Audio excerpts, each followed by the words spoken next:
Welcome back to the Real Estate News. Joining me now is Mike Mogil with the Mogil Law Firm. So welcome, Mike. Thank you. You know, one of the things I think that is maybe a misnomer in the real estate industry is that, a closing attorney, you kind of think that you come into the loop maybe later in the transaction, after the contract's been signed and when we're getting ready to coordinate closing.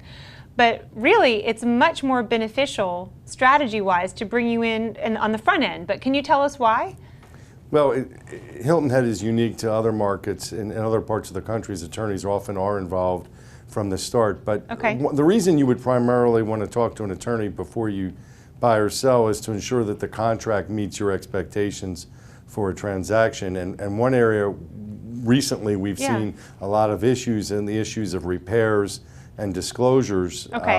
Our standard contract here in Hilton Head provides that a home be sold with pretty much everything in good working order, subject to reasonable wear and tear, but that can cause the seller to have to make a lot of repairs that the seller didn't realize it was going to have to make as a condition of closing. So if you're a seller and you don't want to make those repairs, you should either negotiate with your realtor or talk to an attorney first about how that contract should be written. Now, what about, because sometimes there's creativity involved, and if you want to buy a house, but you've got maybe some limitations, you can also be instrumental in structuring a creative deal and some different financing options, right? That's correct, and particularly in the aftermath of the 2008 financial crisis, we have a considerable number of people coming into our office who have good income and have owned property in the past, but don't qualify immediately for traditional Fannie Mae, Freddie Mae mortgage, Freddie Mac mortgage. And what we're seeing more and more of recently is seller financing, where we have the seller, in fact, act as the bank for a short period of time, sell the home, and then to make it palatable, often we have a shorter term balloon payment so that my client, the purchaser, would have, or if I'm representing the seller, either way, they'd have a short period of time in which to cash out the seller financing with a conventional mortgage, but we can bridge that period of ineligibility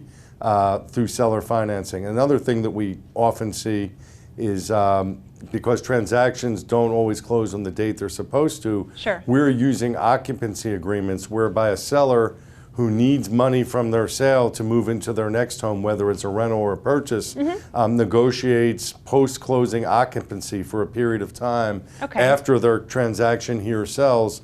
They have the funds from closing and they can remain in the property. This avoids them having to store things for a short period of time or move twice within a short period of time, and we can structure those agreements to make them mutually palatable. Well, and before we run out of time, also tell me about a lease-to-own option. We are, lease-to-own is similar to seller financing, but that's a contract which we set up whereby a portion of rental proceeds go towards the ultimate purchase price, accompanied by a deposit, and during the term of the lease, the purchaser has the option to buy at a strike price or buy at a mutually agreed upon price. It gives people a chance to make improvements to their property or buy some stability while they're leasing.